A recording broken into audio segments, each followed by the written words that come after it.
Hey guys, thanks for stopping by. Minnesota Black Robe Regiment. As always, make sure you are subscribed, that you are checking out the bell icon so you're getting notifications. Like, comment, and share.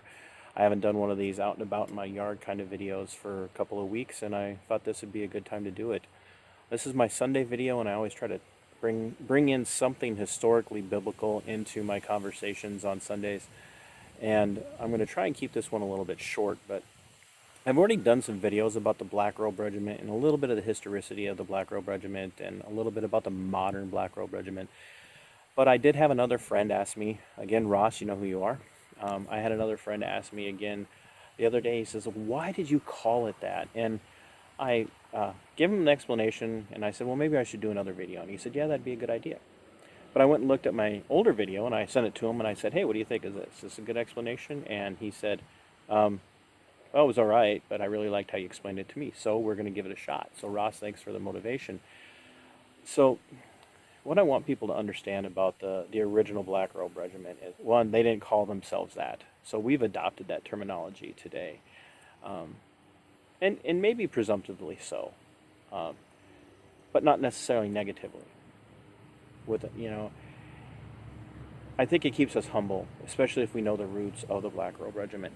And what do I mean by that? So in the opening days of the American War for Independence, before the war even began, before people really knew there was going to be a war, the preachers of the Black Robe Regiment, before they were called that, were preaching against tyranny, but they were also at the same time preaching about rightful submission to the rightful ruling authorities. And in their eyes, the way Parliament was acting in Great Britain, King George was the rightful ruling authority, and they actually petitioned King George. They said, "Look, your parliament is treating us like garbage. They're not representing us well. They're taxing us beyond belief. They're mishandling us. They're treating us like uh, serfs and slaves." And I know there's an irony in that, and that's okay. We can talk about that at some other time.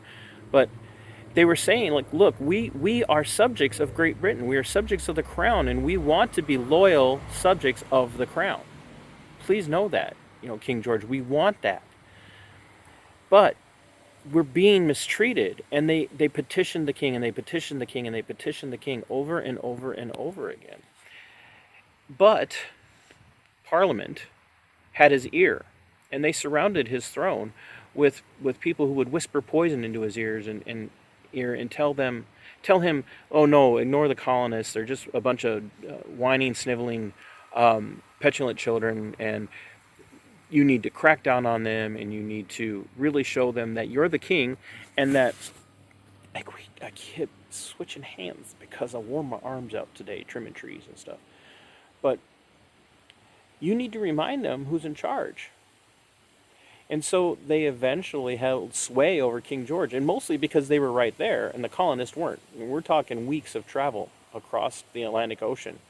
So it was not easy for them to send correspondence. It wasn't easy for them to send representatives.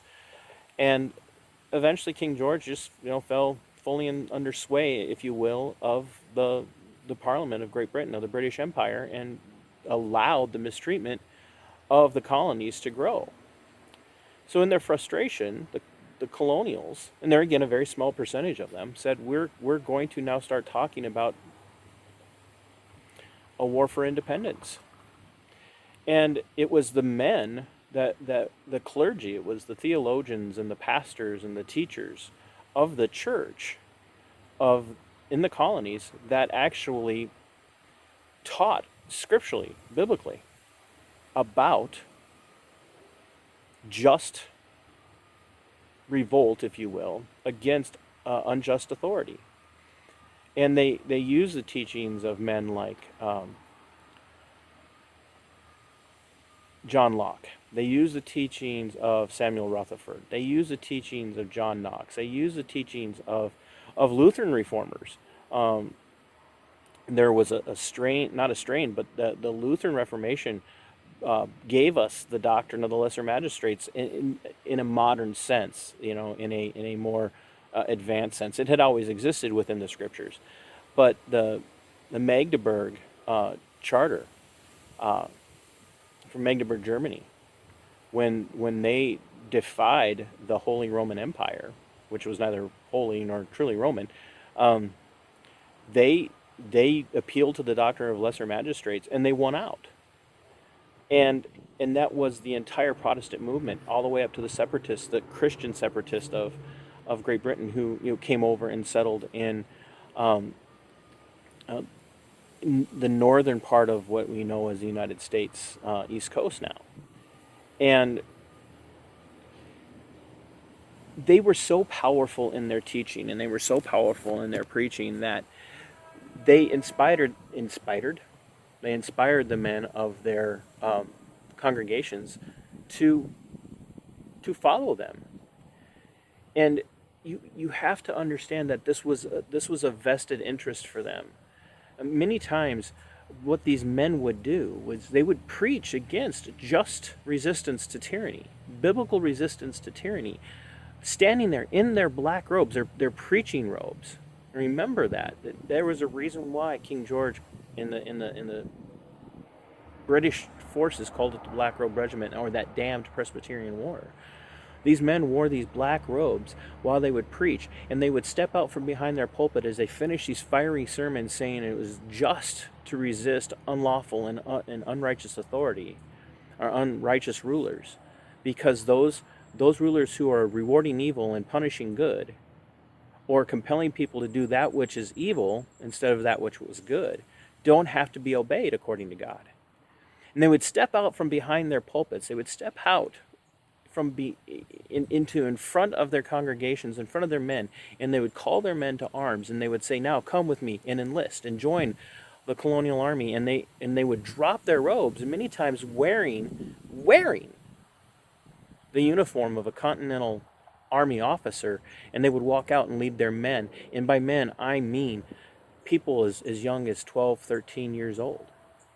And they would often pick up their own muskets right there from in the church, and they would march out and they would join.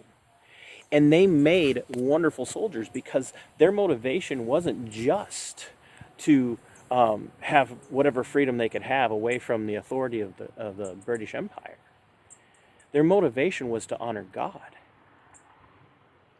And many times the British regulars and mercenaries that the British hired hated to go into battles with any regiment that had, or any company, or any battalion, or whatever you want to call it, any fight with any colonial unit that had any of the Black Robe Regiment preachers or the Black Robe Regiment men within their ranks, because they fought ferociously, because they were fighting for more than just colonial independence.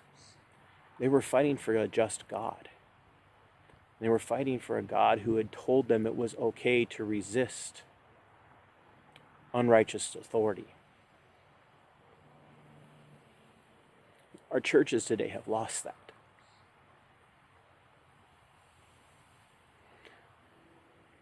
Where are the churches preaching against tyranny today?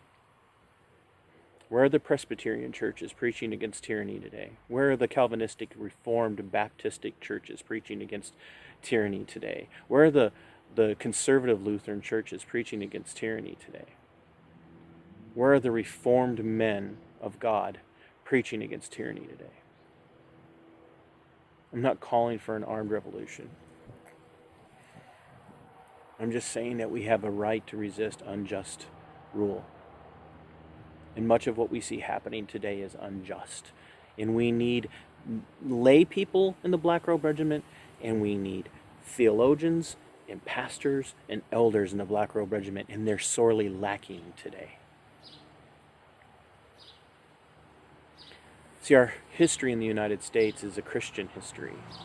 For all of our faults and all the things that we got wrong, it's a Christian history, and it's built on the framework and on the foundation of solid, godly men prior to 1776 who preached for decades against unjust rule. And we should be enlisted in that fight.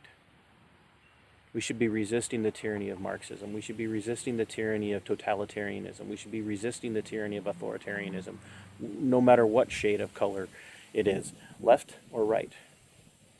We should resist that authoritarianism because our God has called us to resist unjust rule.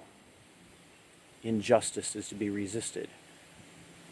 And what we see happening in our local municipalities, in our counties, in our larger metro areas, and in our state capitals, and then at the federal level, much of it is injustice.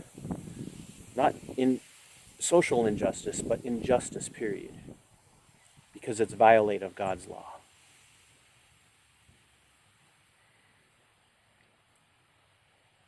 Are you ready to enlist in the Black Robe Regiment? Would the tyrants of America today be willing to look at you and say, there's another one of those damned Presbyterian warriors? Would they look at you and go, there's another one of those damn black robe soldiers? Are you fighting against tyranny?